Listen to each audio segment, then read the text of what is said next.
Hey guys, welcome back. Today we have the 2020 X7, and this is the M50i. This is the big daddy. You can get the Alpina. That's quite expensive, but this starts at about $99,000, and as I have it sitting here today, it's $113,000. I'm going to show you why this might be my favorite BMW on sale today. I know that seems sacrilegious, especially coming from somebody who owns an M3 and an M5. My M5 actually in here at Garage 42, the storage facility in Woburn, Massachusetts. Also, where I've been shooting the podcast, we just did an episode with PTSRS, so be sure to listen to that. This thing has the grunt and brutality of the Durango SRT with the refinement of an S-Class Mercedes. It is like the turducken of sports utility vehicles. It's a muscle car inside an S-Class inside a Suburban. Look at the size of this door. It's crazy. It's a limousine. So we get inside. Let's go to the back first.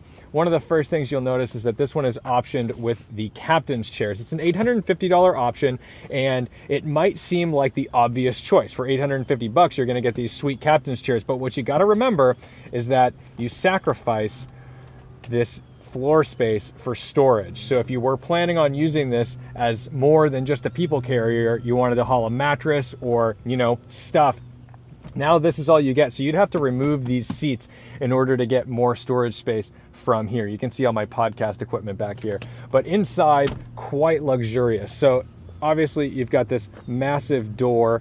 We've got the Bowers & Wilkins sound system, very choice. Loads of room. I mean, I'm not a huge guy, but this is a limousine. This is a 7 Series as an SUV.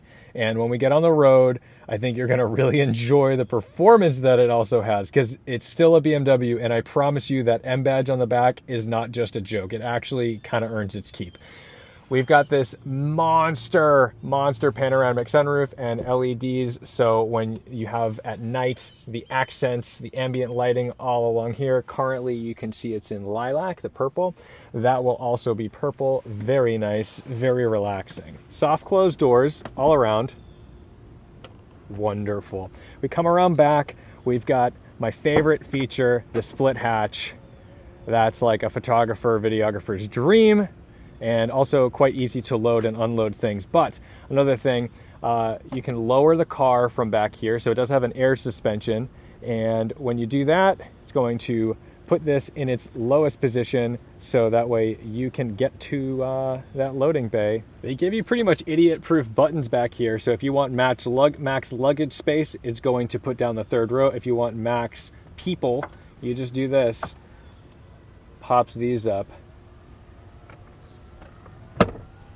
Part of the magic of this as well is that these third rows, this is not a cramped third row. I mean, yeah, it's smaller than those captain's chairs, but we can sit in them. And you've got heated third row, guys. Wonderful stuff. So let's jump in the back. I want to show you what that looks like. And you know what? It is a little slow. I just saw a video of like the new Suburban on Carlos Lago's Instagram today, and it was so fast how quickly everything moved. And yeah, I mean, with these, it's a big, long to-do.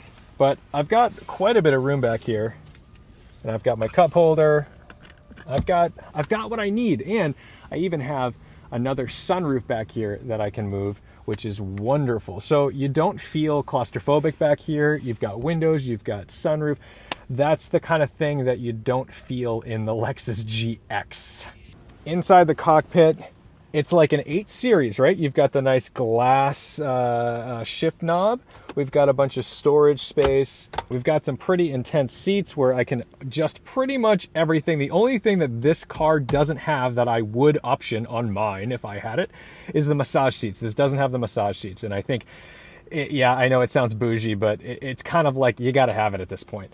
But otherwise, for such a monster vehicle, this is a big vehicle, it does not feel that large for a few reasons, but the number one reason being, I think, is the 4-wheel steering, which is optioned on the dynamic handling package.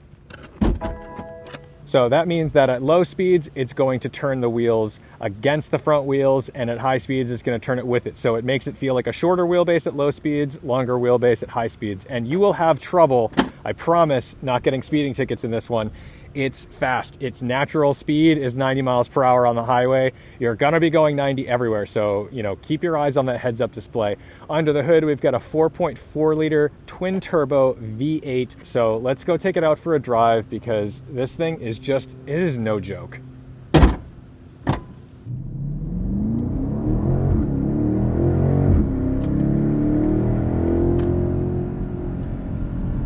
I've had my issues with BMW recently. The newest M cars, they don't thrill me that much. But if this DNA can translate into their M cars, my God.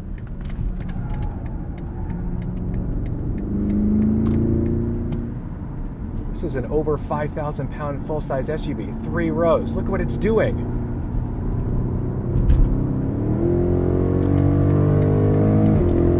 How incredible. Let's make sure there's no police because this is a fast car. You are going to go way too fast in this thing. It's happiest at, let's say, 90 miles per hour.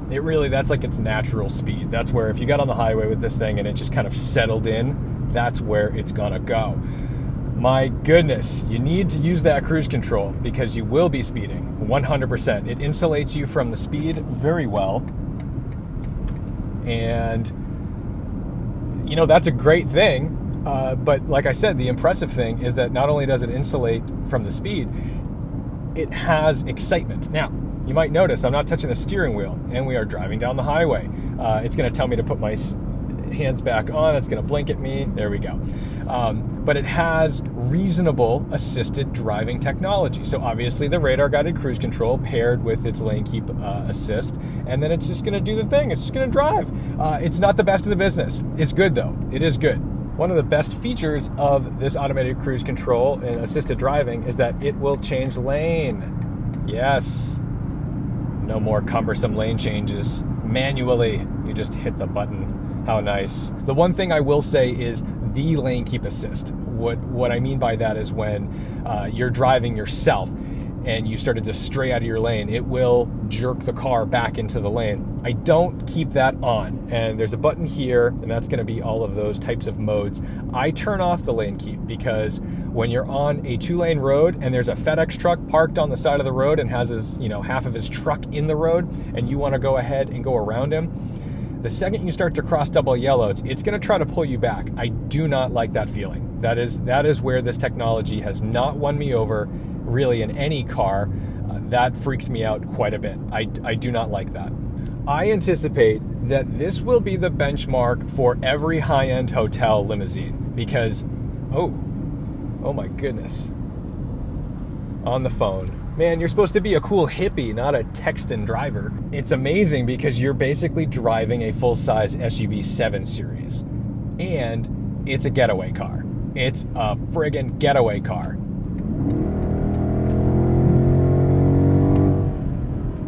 Back to sport mode.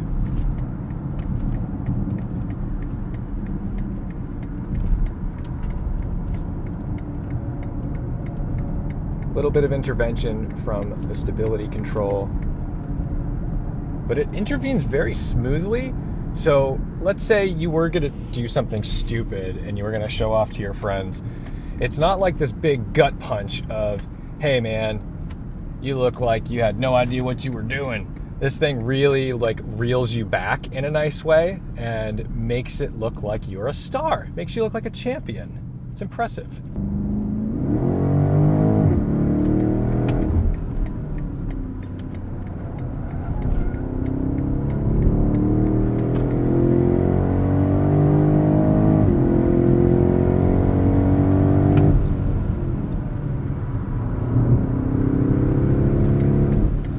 What a thing.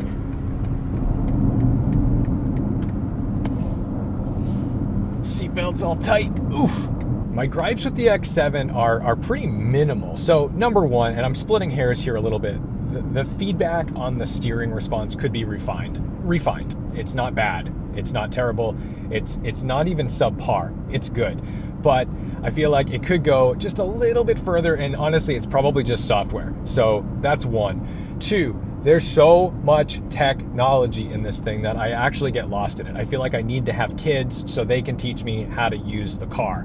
There's too much. And that's why all this assisted driving stuff is probably necessary, if not mandatory, with all this technology, because you're distracted. You know, we're trying to avoid people texting and driving, trying to get people more engaged on the road, but all we've done is just jam computers and technology into the center consoles of these vehicles. And it's not illegal to change your radio station. It's not illegal to be plugging in stuff while you're driving. It is illegal to hold your phone. And this stuff is arguably more distracting because it's not the muscle memory that you're used to on your phone. So I do have concerns about that, and it does frustrate me. I'm not going to change the industry with this statement, but just so it's there. And I've dealt with harder to use technology, the scroll wheel, all that stuff, touchscreen. It works. It really does. And so I can't complain too much because it is quite impressive what this can do. But sometimes I'm just like, I don't know how to change the station, and I have to think a little harder than I want to think. BMW's style has grown on me quite a bit. The big bucktooth kidney grille, I'm okay with it now. But what I'm still not used to is this reverse tack. It's not an Aston Martin. And at a glance,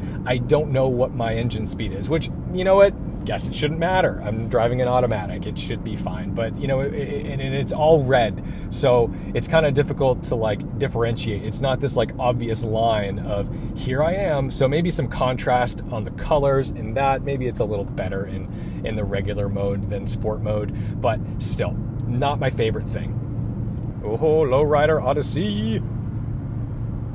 But as far as the driving experience is concerned, I have been so happy and excited even to drive this car every day this week. I like getting in it. I look forward to driving it. That's not something I've really felt in BMWs recently. And I think, you know, oddly enough, this X7 M50 might be the best car they make right now. It's fantastic.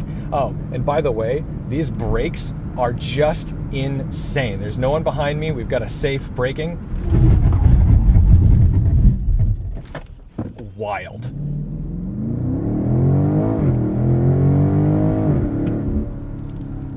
And of course, if you're going to have an M badge, you've got to have launch control. So in order to launch this car, you're going to turn off the stability control.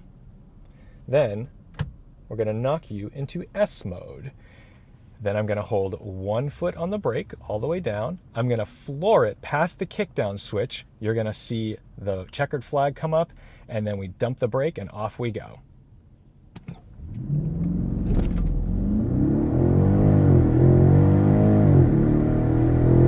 And there's your 0 to 60. What a beast.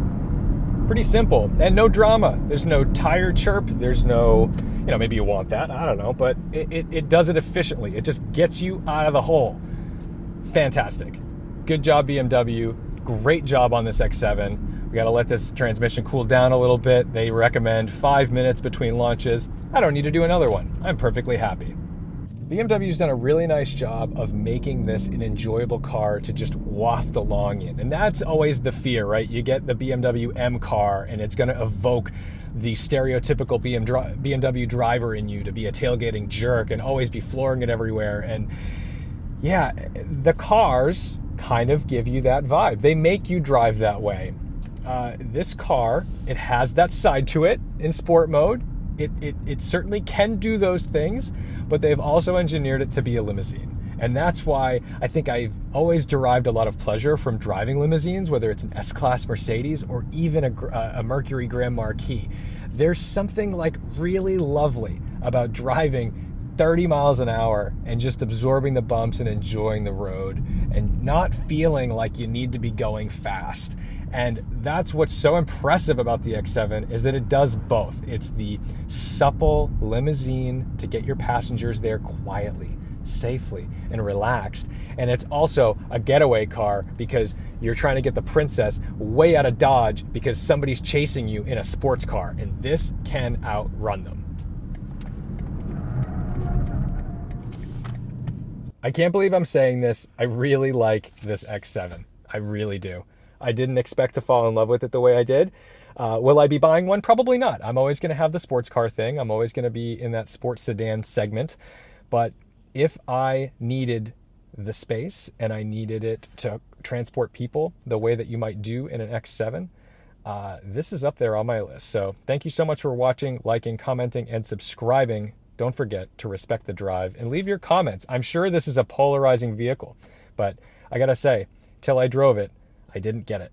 Now I get it. The heads-up display is incredible on this, but remember, the purpose of a heads-up display is to help you keep your eyes on the road. And now it has all this infotainment stuff. And maybe it's had this in the past and I just haven't driven enough new cars. But the thing is, I can scroll through and select my radio station. I can see all the navigation stuff on it. And it's distracting. It's doing the opposite of, I think, what it's supposed to do, which is just to tell me a couple bits of information, my speed and maybe my engine RPM. But now I can go and scroll through it. Now, I will praise it because you can scroll through all of your, XM or whatever, and it won't mirror it on here if you're looking at the radio. So if I go to radio, where's radio? I don't even know. See, now I'm missing green lights because there's too much technology in this thing.